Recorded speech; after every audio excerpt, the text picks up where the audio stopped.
네, 안녕하세요. 이 교구를 섬기고 있는 김영순 목사입니다. 4월 둘째 주 셀모임 가이드 함께 나누도록 하겠습니다.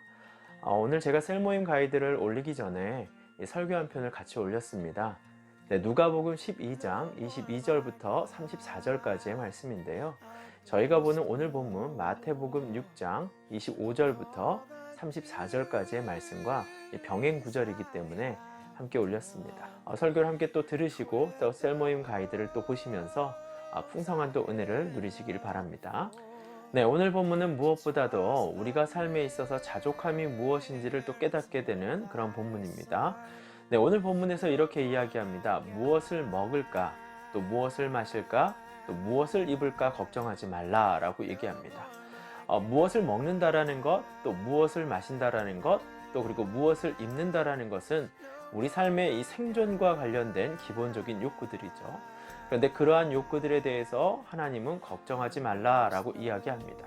공중에 나는 새도 하나님께서 먹이시고 흔한 백화파보다도 아름다운 것이 사람이라고 오늘 본문은 이야기하고 있는 것이죠. 그런데 사람들은요, 더 좋은 삶을 살기 위해서, 더 아름다운 모습을 갖추기 위해서 이 세상이 원하는 것들을 구하면서 살아간다라고 이야기를 합니다. 당시의 문화로 본다면요, 이 로마 사람들은요, 더 맛있는 음식을 먹기 위해서, 다른 사람들이 먹지 못했던 음식들을 먹기 위해서 일부러 음식을 먹고 토하는 일을 반복했다라고 말을 합니다. 그만큼 먹는 것에 치중하는 인생을 살았던 것이 바로 로마 사람들의 인생이었고요. 또 그리고 다른 사람들이 구하지 못할 귀한 원단들을 구해서 이 다른 사람들보다 의복으로서 더욱더 아름다운 모습을 꾸미려고 했던 것이 바로 로마 사람들의 모습이었다라고 말합니다. 바로 이것이 바로 이방인들이 원하는 삶이겠죠. 그러나 그리스도인들은 이 땅에 있는 것들에 소망을 두기보다는 하늘에 있는 것들에 소망을 두면서 살아가는 자들입니다. 네, 유대교 속담 중에 이런 말이 있다고 말합니다. 이 사람은 하늘의 통장을 가지고 있으며 그 통장의 잔고가 최후 심판 때에 그에게 지불될 것이다 라고 말을 합니다.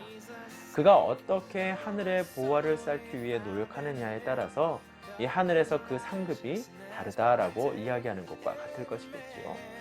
이 땅을 살아가면서 이방인들이 구하는 성공과 명예, 그리고 사람들의 주목을 구하는 것이 아니라 하나님께서 기뻐하시는 것이 무엇인지를 생각하고 살아가는 사람들은 이 땅에서 자족함을 배울 것이고, 또 그것들을 하나님께 드리기를 더 기뻐하는 자로 살아갈 것이라고 생각을 합니다. 네, 오늘 본문의 병행구절로 나와 있는 누가복음 12장 22절부터 34절에는요, 오늘 본문이 말하고 있는 부분들에 대해서 좀 더 명확하게 이야기해주고 있습니다. 이 후반부에 보면 32절부터 34절 말씀을 보면 이렇게 나와 있는데요. 적은 무리여 무서워 말라. 너희 아버지께서 그 나라를 너희에게 주시기를 기뻐하시느니라. 너희 소유를 팔아 구제하여 낡아지지 아니하는 배낭을 만들라. 곧 하늘에 둔 바 다함이 없는 보물이니 거기는 도둑도 가까이 하는 일이 없고 좀도 먹는 일이 없느니라. 너희 보물이 있는 곳에는 너희 마음도 있느니라. 오늘 본문에서 말하고 있는 내용이 무엇입니까? 누가복음의 이 본문에서 이야기하고 있는 것이 무엇입니까? 너희가 무엇을 먹을까, 무엇을 마실까, 무엇을 입을까에 대한 고민을 뒤로 하고 자족하는 마음을 가지고 너희가 가지고 있는 것을 구제하는 데 사용하여라. 곧 하나님의 뜻을 이루는 데 귀하게 사용하여라 라고 이야기합니다. 참 어려운 얘기지만요, 전 이렇게 생각해 보고 싶어요. 내가 원하는 것들을 얻기 위해서, 또 내가 원하는 집에서 살기 위해서, 또 내가 원하는 풍요로운 삶을 갖기 위해서 이 하나님께 드리는 헌금이나 또 누군가를 돕는 구제하는 그 금액이 줄어든다면, 다른 사람들을 바라보고 다른 사람들을 긍휼히 여기며 도와줄 수 있는 여유가 없다라면 우리는 어쩌면 우리의 삶에 대해서 과한 것들을 점점 줄여나가는 것이 필요하지 않을까라는 생각을 합니다. 누군가를 도와주고 또 교회를 섬기는 일에 부담을 느낄 정도로의 내 소비 패턴이 커져 있다라면 지금 나는 그것을 어떻게 줄여갈 것인가, 그리고 그 남은 것들을 하나님께 어떻게 영광을 돌려서 살 것인가에 대해서도 고민하는 것이 우리에게 또 지혜로운 고민이 아닐까라고 생각을 합니다. 제가 예전에 대학부 시절에 우리 김인중 원로 목사님께서 하셨던 말이 참 저에게 와닿았습니다. 김인중 원로 목사님이 그런 얘기를 하시는 거예요. 청년들, 하나님한테 헌금 드리는데 아직도 1,000원 내는 사람들이 있냐고 그 얘기를 하시는 거예요. 이 목사님으로서 재정에 대해서 이야기하는 것이 쉽지 않아요. 그런데 이런 말씀하시는 거예요.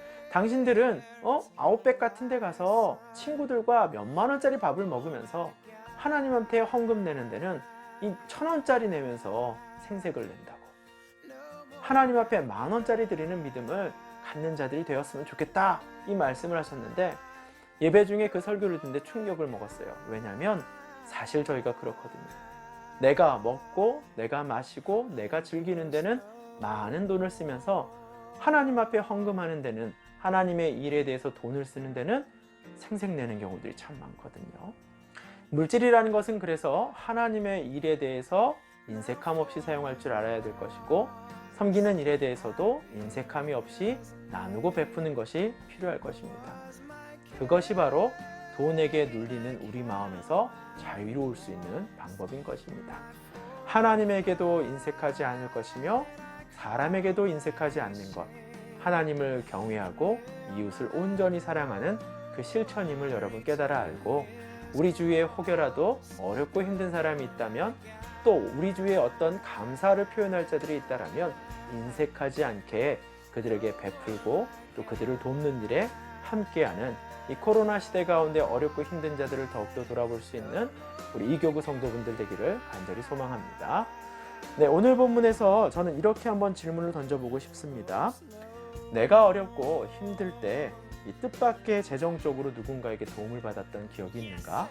그분도 쉽지 않고 어려운 사정이었음에도 불구하고 나에게 도와줬던 그런 적이 있는지를 한번 좀 나눠주시면 좋겠고요. 두 번째는 내가 남모르게 사람들을 도와줬던 적이 있었던지에 대해서 한번 좀 나눠보셨으면 좋겠어요. 타인의 아픔과 어려운 성도들의 이야기를 듣고 이렇게 나눔을 베풀었던 적이 있었습니다. 그리고 그때 그 마음이 이러하였습니다 라고 한번 나눠보는 시간이 되었으면 좋겠습니다. 옛말에 그런 말이 있습니다. 개같이 벌어서 정승처럼 쓰라 라는 말이 있습니다.